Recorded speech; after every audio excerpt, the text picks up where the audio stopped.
11th class, welcome back to Suvidha's classes. और आज आपके लिए पार्ट 3 यूनिट्स एंड मेजरमेंट का 20 डायमेंशनल फॉर्मूले हम ऑलरेडी कर चुके हैं हमारी लास्ट क्लास में, और आज हम 50 डायमेंशनल फॉर्मूला को कंप्लीट कर लेंगे। ओके, सो स्टार्ट करते हैं। क्लास थोड़ा लंबी हो सकती है, so stay tune with me. 21 से शुरू करते हैं। इससे पहले 20 डायमेंशनल फॉर्मूले हम प्रीवियस क्लास में कर चुके हैं। तो आज हमारा जो फर्स्ट फॉर्मूला है डायमेंशनल फॉर्मूला, वो होगा कोफिशिएंट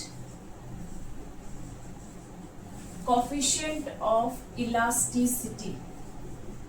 कोफिशिएंट ऑफ इलास्टिसिटी, ठीक है। देखिए, पहले इसको समझिए।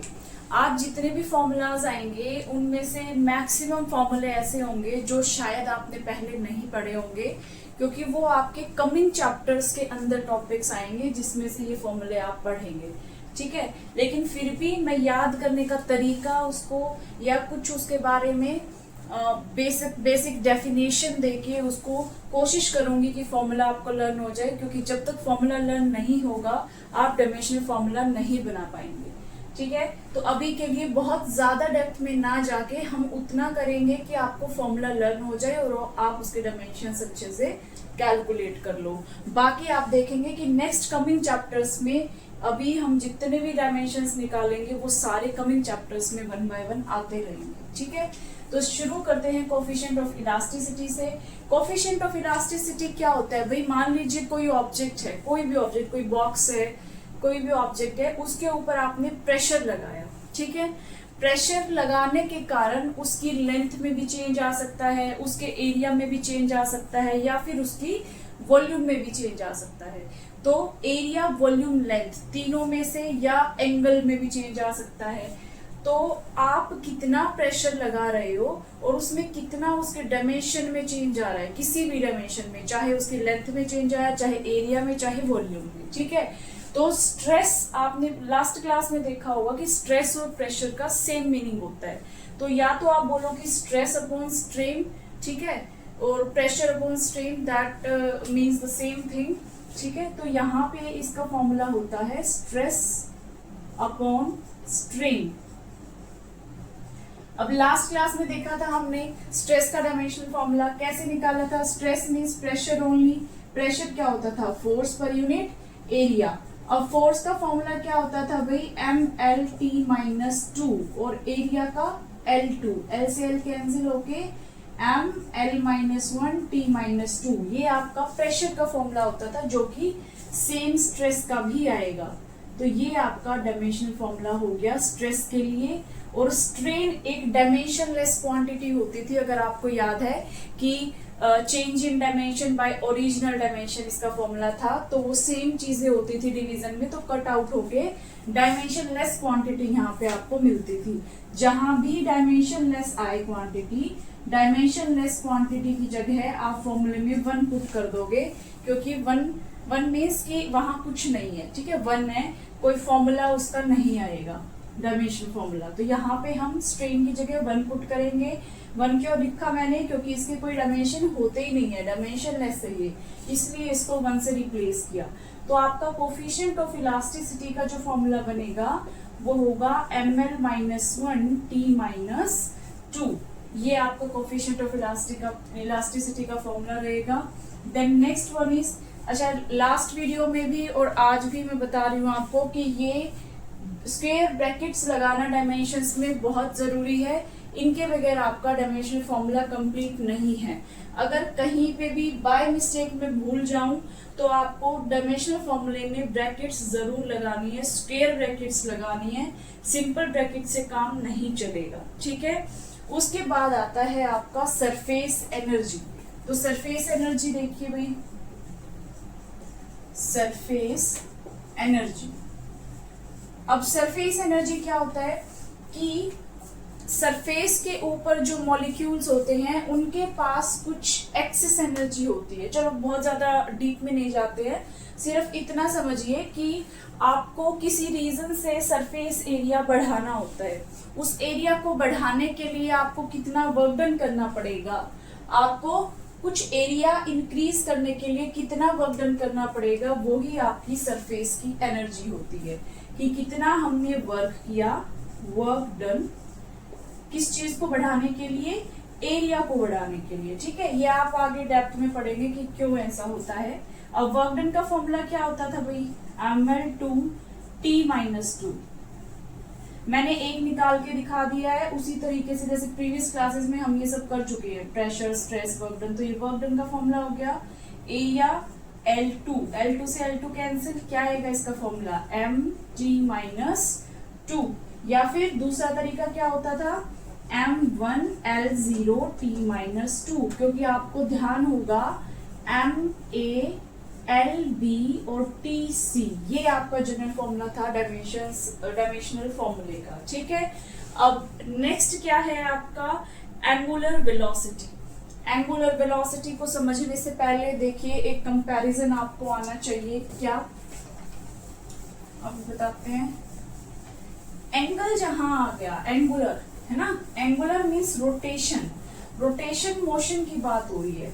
एक होता है कि डायरेक्ट मोशन स्ट्रेट सीधा चल रही है हम, एक होता है रोटेशन घूम रही है कोई चीज, तो रोटेशन की बात चल रही है यहाँ पे। ठीक है, तो रोटेशनल मोशन में एक चीज का ध्यान रखिए, जब ट्रांसलेशन मोशन होता है, जब नॉर्मल मोशन होता है स्ट्रेट लाइन, तो उसमें हम डिस्टेंस बोलते थे। ठीक है, डिस्टेंस बोलते थे। अब आपका जो डिस्टेंस है वो चेंज हो जाएगा एंगल में। ये तरीका बता रही हूँ फॉर्मूला याद करने का। तो डिस्टेंस चेंज हो जाएगा एंगल में, कौन से मोशन में, जब आपको रोटेशनल मोशन या एंगुलर मोशन बोला जाए, रोटेशनल और एंगुलर मोशन बोला जाए,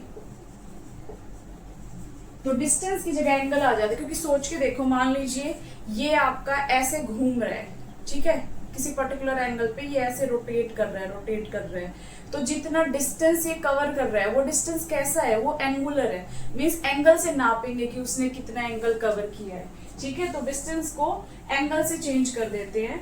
तो आपका नेक्स्ट कितना था, 23 में आपका आएगा। फिर कंपैरिजन कर सकते हो आप, जैसे वहां पे हमने निकाला था कि वेलोसिटी या फिर स्पीड का फॉर्मूला क्या बताया था, डिस्टेंस पर यूनिट टाइम होता था ट्रांसलेशन मोशन में। लेकिन अब एंगुलर मोशन में क्या आएगा, वेलोसिटी सेम रहेगी, इसके सामने एंगुलर वर्ड आएगा, बस एंगुलर वेलोसिटी।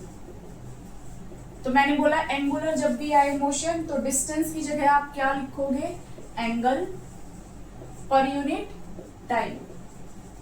अब एंगल कैसी क्वांटिटी होती थी, लास्ट क्लास में देखा था हमने, एंगल के डायमेंशंस क्या होते थे, angle is a dimensionless quantity, और डायमेंशनलेस क्वांटिटी को आप किससे रिप्रेजेंट करोगे, यहाँ बताया था अभी 1 लिखोगे। तो एंगल की जगह 1 और टाइम की जगह t, ये आ जाएगा t-1, इसका डायमेंशनल फॉर्मूला एंगुलर वेलोसिटी का। Then next is angular acceleration. Angular acceleration, ठीक है, अब फिर से वहीं आ जाओ। एक्सेलरेशन का फॉर्मूला होता था वेलोसिटी पर यूनिट टाइम, है ना। अब अगर यहाँ एंगल लगा दिया तो यहां भी लगा दो। Angular acceleration means angular velocity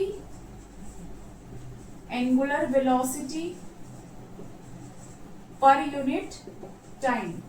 तो एंगुलर वेलोसिटी का ऊपर निकाला अभी t-1 अपॉन टाइम के लिए t, तो ये ऊपर जाएगा तो ये यहाँ पे भी प्लस की 1 पावर है, वो ऊपर जाके माइनस की हो जाएगी, तो t-2, या फिर क्या लिख सकते हो m0L0T-2, दोनों ही करेक्ट वे हैं। ठीक है, दोनों में से कुछ भी लिख सकते हो, दोनों ठीक हैं आपके। तो ये मैंने तरीके बताए हैं आपको, इसको मिस नहीं करना है, इनको फॉलो करोगे तो अच्छे से लर्न हो जाएगा, अभी अभी के लिए नहीं, लॉन्ग टाइम के लिए लर्न हो जाएगा। नेक्स्ट है आपका moment of inertia. Moment of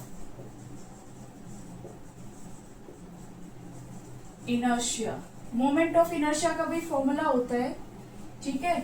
moment of inertia का फॉर्मूला होता है mr²। अभी m क्या होता है, मास, और r होता है रेडियस, तो रेडियस का स्क्वायर। मास के लिए डायमेंशंस क्या होते थे, m, और रेडियस एक तरीके की लेंथ है तो l। L का square, so ml2 that's it. ये आपका हो गया मोमेंट ऑफ इनर्शिया का। सो m1l2t0 इस तरीके से भी आप लिख सकते हो, ठीक है। दोनों करेक्ट वे ऑफ राइटिंग है। Then 26 is radius of gyration.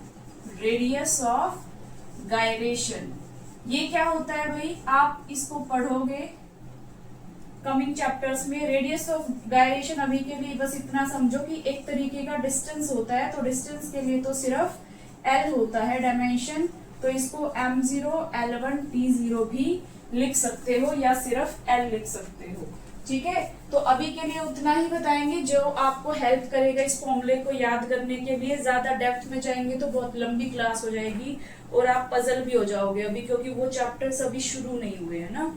Next is angular momentum. Angular momentum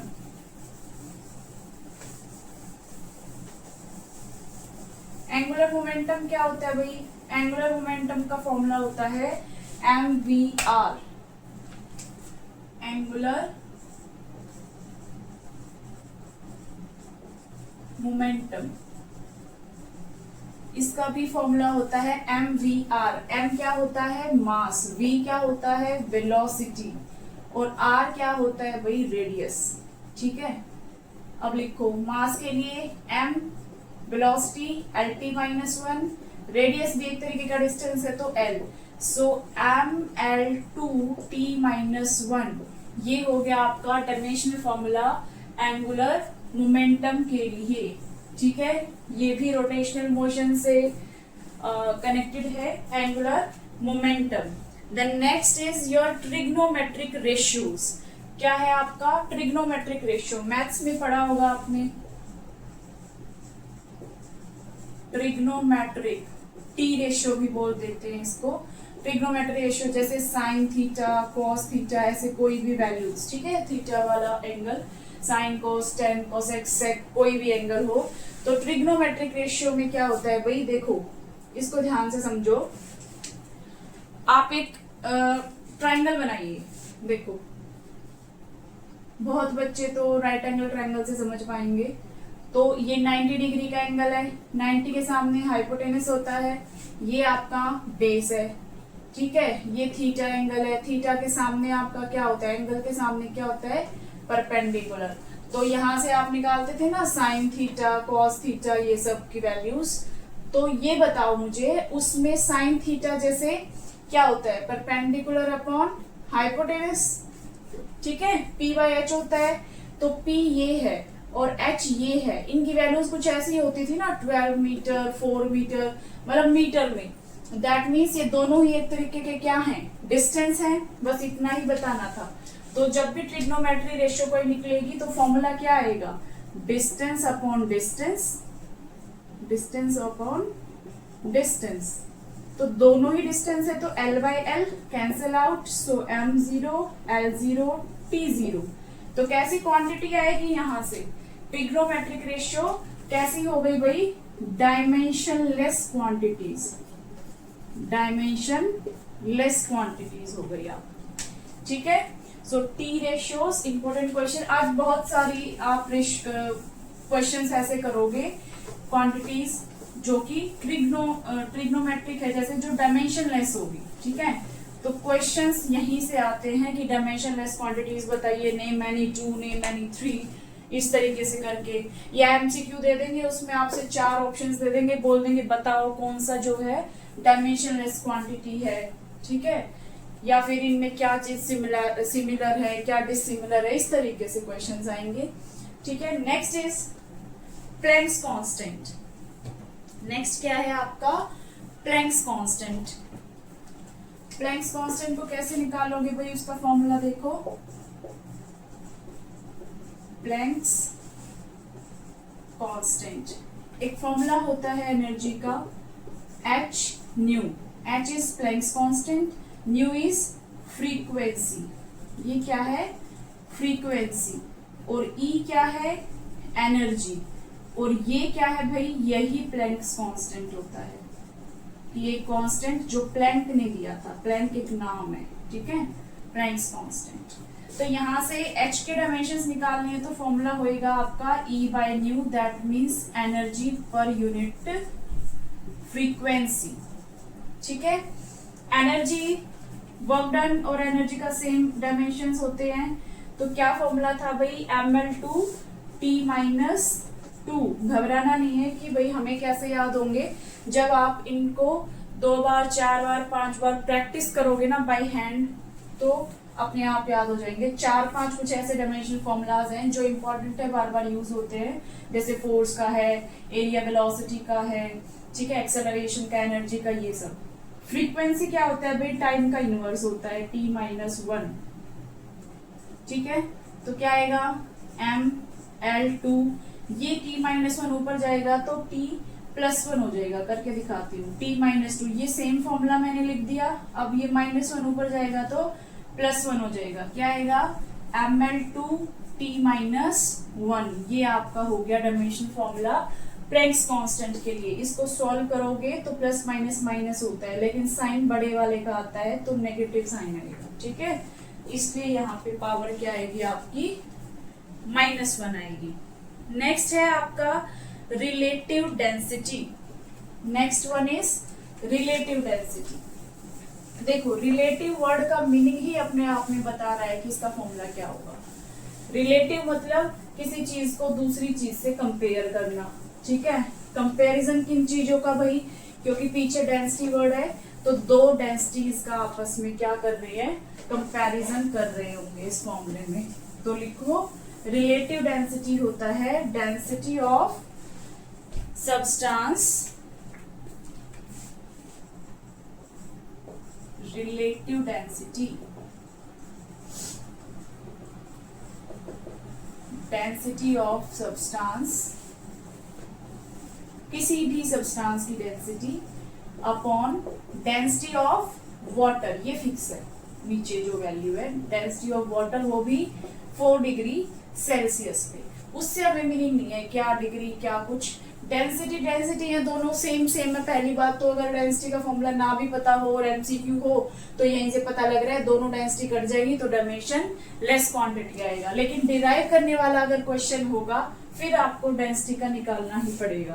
तो डेंसिटी का फॉर्मूला क्या होता था, मास पर unit volume, mass is m, volume is L3, ये ऊपर जाएगा तो ml-3। ठीक है, sorry, so density of substance क्या हो जाएगा, ml-3 upon density of water. भाई किसी की भी डेंसिटी है, फॉर्मूला तो सेम ही रहेगा, सो कैंसिल आउट हो गए m0 L0 T0। अगेन क्या मिला हमें, डायमेंशन लेस क्वांटिटी। देखो फिर से भूल गई थी ना, तो आप लोग लगाते रहना डायमेंशन, ये square brackets, dimension less quantity. ठीक है, ओके।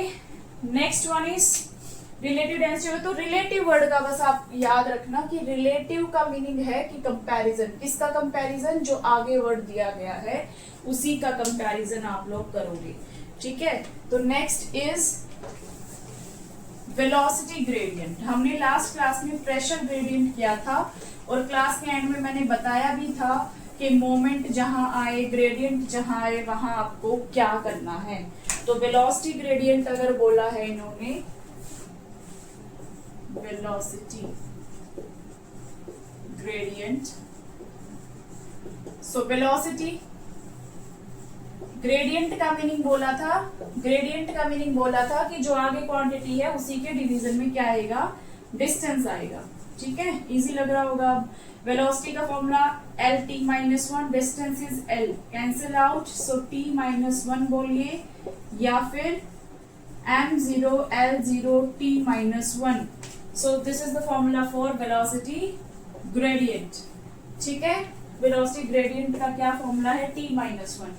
भाई किससे सिमिलर है ये T-1, बता सकते हो? अगर क्वेश्चन आए, name two physical quantities which have same dimensions as T-1, तो बताइए इसका आंसर, बताइए मेरे को क्या आएगा, क्या आंसर आएगा भाई?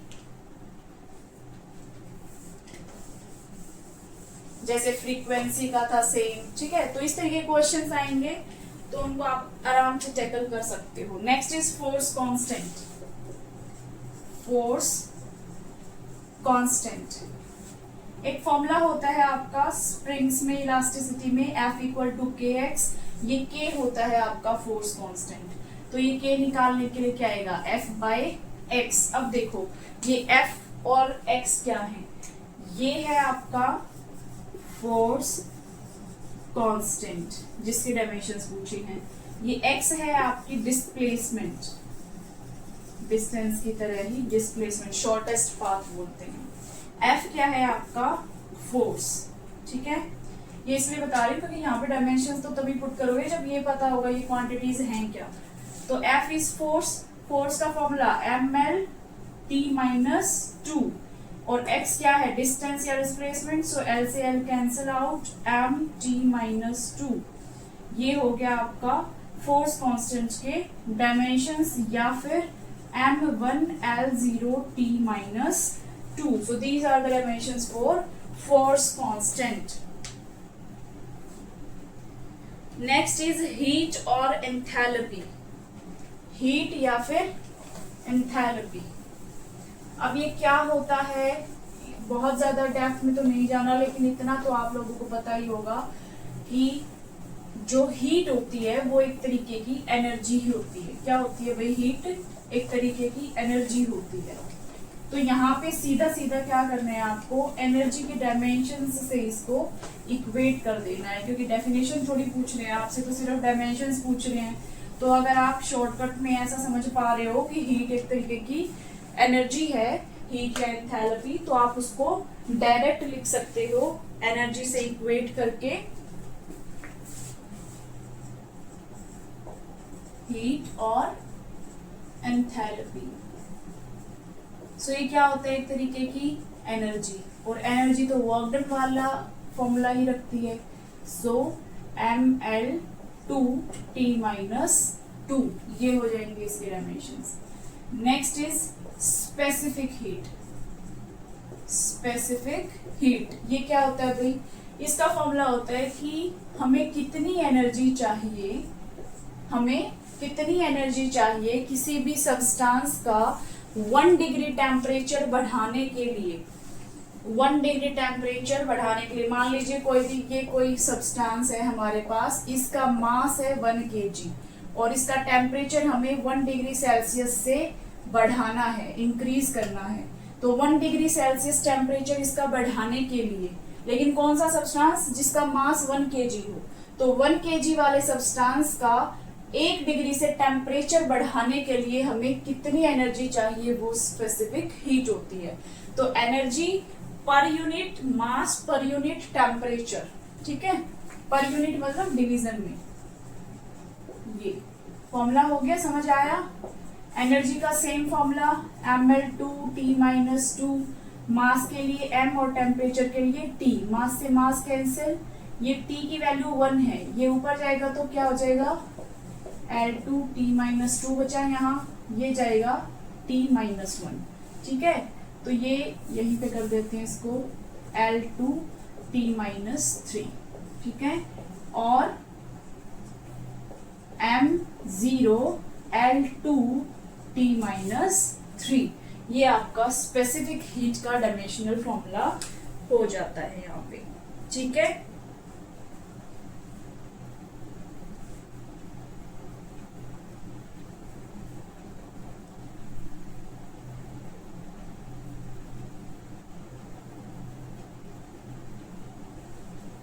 वेट ये टेम्परेचर है, ठीक है। तो टेम्परेचर के लिए यहाँ आएगा K, इसको दोबारा से करो, यहाँ से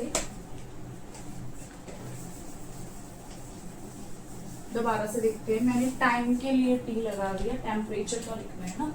एनर्जी का सेम आएगा ml2t माइनस 2, मास के लिए m, और टेम्परेचर का क्या होता था केल्विन, K कैपिटल। सो m से m कैंसिल, तो m तो 0 हो गया, L2t माइनस 2, और ये ऊपर जाके k की पावर माइनस 1। अब ये ठीक है, स्पेसिफिक हीट, ठीक है, ये kelvin, K stands for kelvin here. Now next is latent heat, क्या है आपका नेक्स्ट, लेटेंट हीट आएगा। लेटेंट हीट मतलब छिपी हुई हीट, ठीक है, लेटेंट हीट। लेटेंट हीट का फॉर्मूला क्या होता है, heat per unit mass. Heat is a type of energy, तो एनर्जी का फॉर्मूला ml2T-2, मास का m से m कैंसिल आउट, सो L2T-2 बोलो या फिर m0L2T-2, ये आपका डायमेंशनल फॉर्मूला हो गया लेटेंट हीट के लिए। ठीक है, बहुत सारे टाइप्स की हीट है, बस इनके फॉर्मूला अच्छे से लर्न कर लेना, कंफ्यूज नहीं होना है। नेक्स्ट है आपका थर्मल कंडक्टिविटी। थर्मल कंडक्टिविटी का फॉर्मूला भाई सबसे ज्यादा भारी भरकम है, तो ध्यान से याद करना, ये नेक्स्ट चैप्टर्स में आएंगे आपके सारे टॉपिक्स, थर्मल कंडक्टिविटी। ठीक है, क्या होता है इसका फॉर्मूला, हीट पर unit area per unit time per unit temperature multiply distance.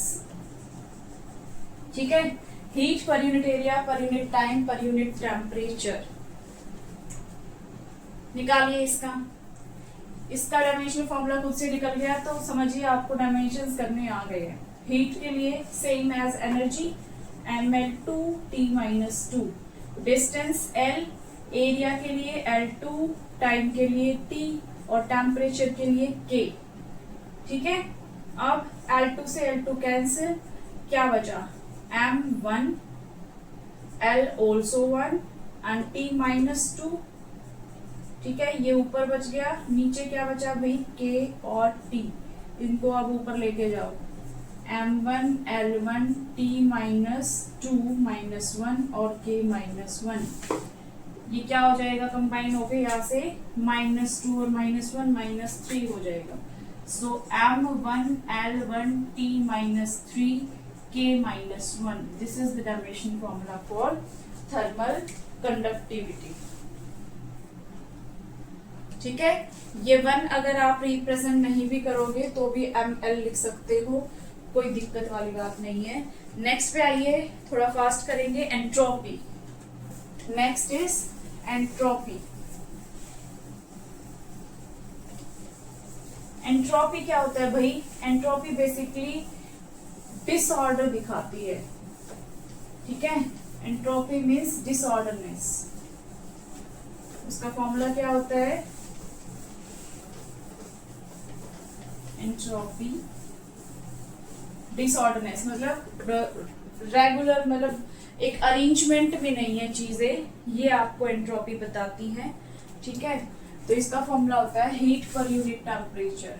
37 था ना शायद, चेक कर लेना number. Entropy, heat per unit temperature. Heat is a type of energy only, so same formula ml2T-2, temperature is K, तो formula इसका क्या बन गया, m1 L2T-2 और K-1, ये आपका एंट्रोपी का डायमेंशनल फॉर्मूला हो गया। ठीक है, ml2T-2 K-1। Next is universal gas constant. Universal gas constant, देखिए पहले लिखो यूनिवर्सल गैस कांस्टेंट। एक फॉर्मूला होता है PV = nRT। ठीक है, इसमें सारी चीजें पता होनी चाहिए।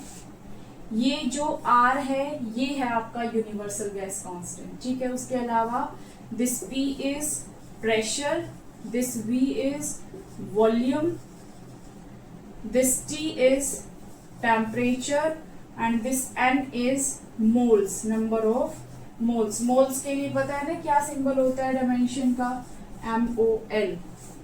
ठीक है, तो निकालो अब फॉर्मूला क्या बनेगा इस R के लिए, R will be equal to PV by NT। P pressure, pressure के लिए क्या होता था, प्रेशर के लिए formula F by A ml_T-2 by L2, that means ml-1 T-2। तो प्रेशर का लिखे यहाँ ml-1 T-2। Next multiply volume का, 3 लेंथ वॉल्यूम मल्टीप्लाई होती थी तो L क्यूब, N क्या है मोल और T केल्विन, ठीक है। सो इसका फॉर्मूला क्या आएगा आपका M1 L देखो -1 और +3 तो L2 बचेगा, T -2 मोल का हो जाएगा -1 और केल्विन का भी -1। So this is your derivation formula for universal gas constant. ये यूनिवर्सल गैस कांस्टेंट और थर्मल कंडक्टिविटी ये दोनों थोड़े से बड़े फॉर्मूले हैं लेकिन आते हैं एग्जाम में, ठीक है। तो Ml2 T -2 K -1 एंड मोल -1 मतलब पर मोल, ये आपका फॉर्मूला बन गया। नेक्स्ट है आपका Boltzmann constant. Next one is Boltzmann constant. Boltzmann constant एक इक्वेशन होती है E = kBT, ठीक है। इसमें ये जो kB है ये है बोल्ट्जमैन कांस्टेंट, E एनर्जी और T क्या है आपका टेम्परेचर। सो kB आएगा E/T, E is energy Ml2 T -2, temperature के लिए ये टेम्परेचर है टाइम नहीं तो K, so M1 L2 T -2 K -1। This is the dimensional formula for what? Boltzmann constant. So Boltzmann constant के लिए ये आ गया आपका फॉर्मूला। आज हम 50 तक करेंगे, ठीक है। ऑलमोस्ट उसमें सारे हो जाएंगे, फिर भी कोई डाउट रहे किसी में तो आप कमेंट्स में बताना। नेक्स्ट इज 50 फॉर्मूले हम कंप्लीट कर लेंगे। उसके अलावा अगर किसी पर्टिकुलर फॉर्मूले में कोई प्रॉब्लम आती है आपको तो आप कमेंट्स में कभी भी बता सकते हो, कमिंग क्लास में आपका डाउट क्लियर हो जाएगा, ठीक है। Now next is solar constant.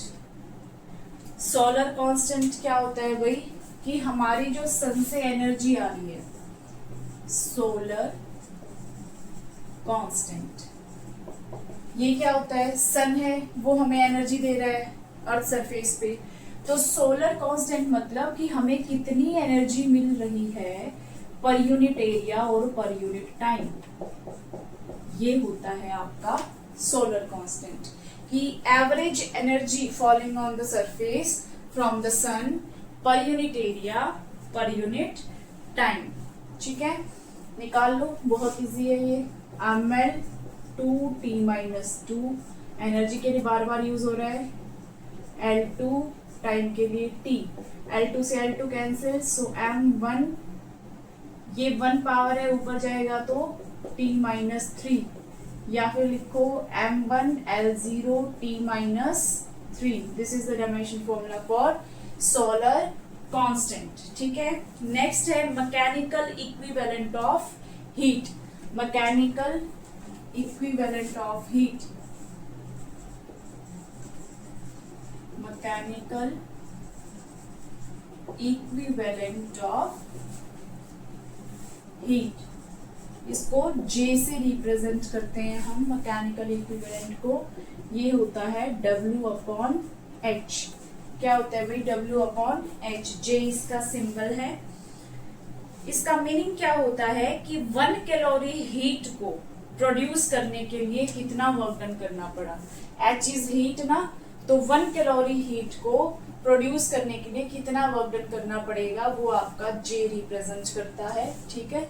But फिलहाल हमें इसके डायमेंशंस निकालने हैं, तो वर्क डन के लिए Ml2 T -2 heat is a type of energy, तो मैम एनर्जी के भी यही होते हैं, तो ठीक है कोई बात नहीं, कैंसिल आउट कर दीजिए, पूरा formula cancel out, M0 L0 T0, that means एक और डायमेंशनलेस क्वांटिटी हमको मिल गई, ठीक है।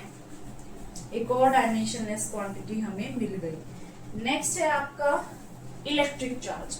अब जो आएंगे वो इजी हैं कंपैरेटिवली, क्योंकि ये आपने पहले पढ़ रखे हैं, ये फॉर्मूले आपने पढ़ रखे होंगे, ठीक है। तो नेक्स्ट है आपका इलेक्ट्रिक चार्ज। इलेक्ट्रिक चार्ज भाई आपने एक फॉर्मूला पढ़ा होगा I is equals to, tenth में पढ़ा होगा, I is equals to Q upon P. तो चार्ज का फॉर्मूला हो गया I into T. I is current, current के लिए क्या था यूनिट, एम्पियर, जो डायमेंशंस थे, और इसके लिए टाइम के लिए टी। तो बस इतना ही, ए टी। ये आपका हो गया क्या, इलेक्ट्रिक चार्ज का डायमेंशनल फॉर्मूला। इलेक्ट्रिक चार्ज का डायमेंशनल फॉर्मूला हो गया, सिंपल एटी से, आईटी से एटी निकल गया। फिर है आपका इलेक्ट्रिक पोटेंशियल,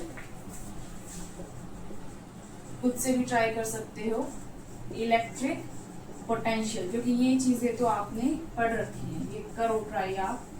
रेजिस्टेंस, ठीक है। इलेक्ट्रिक पोटेंशियल क्या होता है, फॉर्मूला याद है, V is equals to W upon Q होता था। So W upon Q, W is work done, ml2 t minus two. Q क्या होता था, क्यू क्या है यहाँ पे, चार्ज है आपका। तो चार्ज के लिए अभी अभी ऊपर निकाला ए टी, तो ये आएगा ml2 t minus three A minus one. ये हो गया आपका डायमेंशनल फॉर्मूला इलेक्ट्रिक पोटेंशियल का। रेजिस्टेंस, रेजिस्टेंस का फॉर्मूला आपको याद होगा, R is equals to V upon I, R is equals to V upon I. तो V by I, V is potential जिसका यहाँ पे है आपका डायमेंशन फॉर्मूला, और I इज करंट, तो A आएगा, तो ये ऊपर जाएगा तो माइनस में power, ml2 t minus three A minus two. This is the dimension formula for resistance, ठीक है। इजी है ये वाले तो, क्योंकि इनके फॉर्मूले इजी हैं। नेक्स्ट है आपका कंडक्टेंस। नेक्स्ट क्या है, कंडक्टेंस, यही कर देते हैं, क्योंकि कंडक्टेंस क्या होता है, reciprocal of resistance 1 by R. तो 1 डिवाइड बाई आर के जितना भी डायमेंशनल फॉर्मूला है, ml2 t minus three A minus two. तो बस इसमें इसको उल्टा कर देना, पलट देना इसकी पावर्स को। So m minus one, l minus two, t plus three और a two. This is the dimensional formula for conductance, ठीक है। नेक्स्ट वन इज, समझ आया भाई, ये तो काफी इजी है, आपने ये सारी थ्योरी पढ़ी होगी 10th में इलेक्ट्रिसिटी चैप्टर में। कंडक्टेंस के बाद नेक्स्ट है आपका रेजिस्टिविटी, फिर कंडक्टिविटी, ठीक है। ये सब भी पढ़ रखा है, ये सारा वही आ गया इलेक्ट्रिसिटी वाला। Next is resistivity. रेजिस्टिविटी निकालने के लिए एक फॉर्मूला होता था रेजिस्टेंस से ही रिलेटेड, क्या आपको याद है, R is equals to rho L by A. उसमें रो होती थी आपकी रेजिस्टिविटी, है ना, और L लेंथ, A एरिया। तो उसी फॉर्मूले का यूज करेंगे अभी रेजिस्टिविटी निकालने के लिए। सो 46 रेजिस्टिविटी रो, देखो फॉर्मूला होता था आपका R is equals to rho L by A. ये है आपकी रेजिस्टिविटी। तो रो निकालने के लिए ये दोनों मल्टीप्लाई, R इंटू ए, L इसके मल्टीप्लाई में है तो डिवीजन में, ये फॉर्मूला आ जाएगा R A by L। What is this R here, what is this R here, R क्या है भाई, रेजिस्टेंस। तो रेजिस्टेंस का फॉर्मूला अभी निकाला था, पुट करो, ml2 t minus three a minus two multiply a area, that means L2, L length, सिर्फ L से L कैंसिल, क्या बचेगा, ml2 ये है और 1 पावर यहाँ बची, तो ml3 t minus three a minus two. This is the dimensional formula for resistivity. Next is conductivity. Conductivity आपका होता है रेसिप्रोकल ऑफ रेजिस्टिविटी। जिस तरीके से कंडक्टेंस आपका उल्टा होता है रेजिस्टेंस का, ये R है, 1 बाय R होता था ये, तो इसी तरीके से रेजिस्टिविटी का रेसिप्रोकल होता है कंडक्टिविटी। ऐसे ना लिखो तो 1 बाय रेजिस्टिविटी लिख सकते हो, ठीक है। तो 1 अपॉन रेजिस्टिविटी का ये फॉर्मूला है, इसकी पावर्स को पलट दो, बस माइनस को प्लस कर दो और प्लस को माइनस, क्योंकि ये ऊपर जाके पलट जाएगा। तो कंडक्टिविटी का आएगा m minus one L minus 3 T3 A2. This is the dimensional formula for conductivity. Conductivity का ये आपका डायमेंशनल फॉर्मूला हो जाएगा, ठीक है। अब भाई रेजिस्टिविटी और कंडक्टिविटी के ना दो नाम और होते हैं।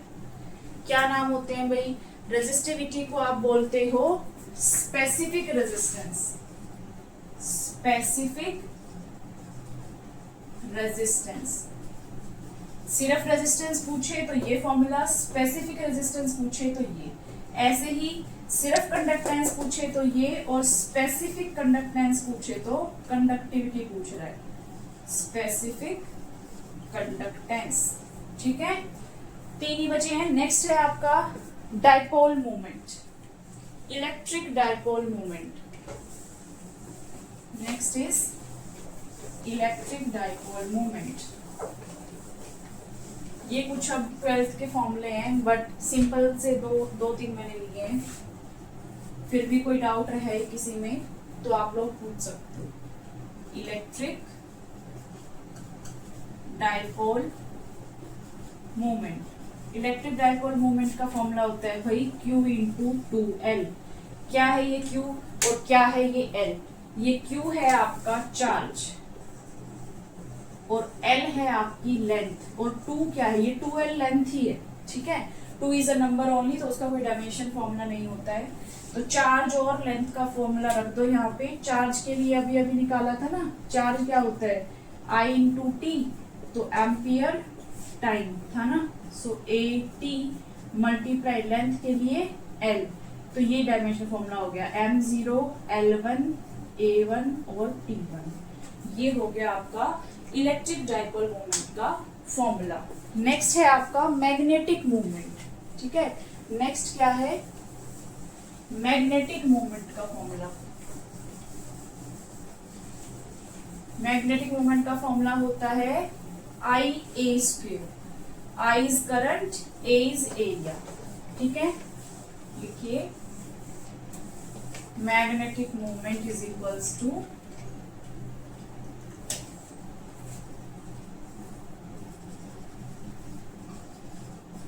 मैग्नेटिक मोमेंट, इसका फॉर्मूला होता है आपका IA²। I is current, current के I इज करंट, ठीक है। तो करंट के लिए क्या था? चार्ज नहीं समझ लेना है जैसे मैं लिख रही थी अभी।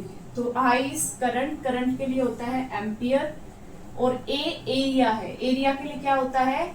L2, सो AL2।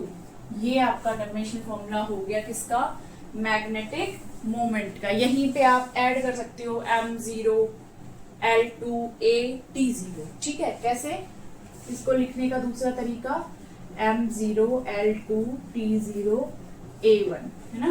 पूरा अच्छे तरीके से लिखेंगे तो ये आपका हो गया M0 L2 T0 A1, ये मैग्नेटिक मूवमेंट का। नेक्स्ट एंड लास्ट है आपका capacitance. Next and last is capacitance. Capacitance का फॉर्मूला आप 12th में पढ़ेंगे,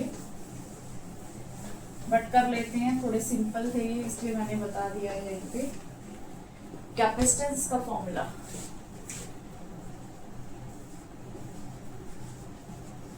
कैपेसिटेंस C से रिप्रेजेंट करते हैं, Q/V होता है ये। Q क्या होता है भाई? चार्ज।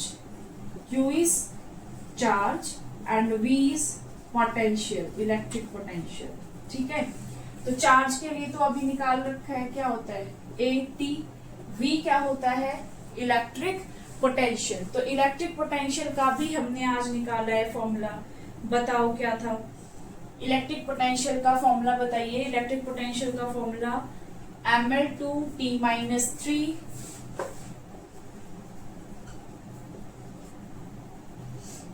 ML2T-3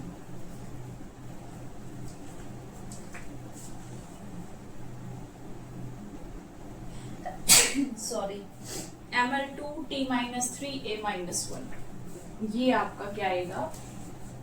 पोटेंशियल का फॉर्मूला। ये इसकी इंक की वजह से बार बार हो रहा है।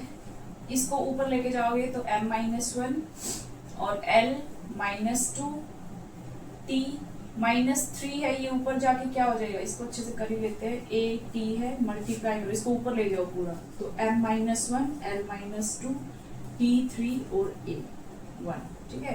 तो क्या बचेगा a1 और a1, तो क्या आएगा पीछे a2, t ये है 3 ये है, तो t की वैल्यू 4 आएगी, l-2 m-1, ये आपका हो गया डायमेंशन फॉर्मूला किसका, कैपेसिटेंस का। ये साथ में है, इसको अलग से नहीं समझना, 8, ठीक है। सो m-1 l-2 t4 and a2, ठीक है। तो भाई यहाँ पे आपके डायमेंशनल फॉर्मूले होते हैं खत्म मेरी तरफ से। अगर कोई एक्स्ट्रा क्वेश्चन आपको पूछना है तो आप कमेंट्स में पूछ सकते हो।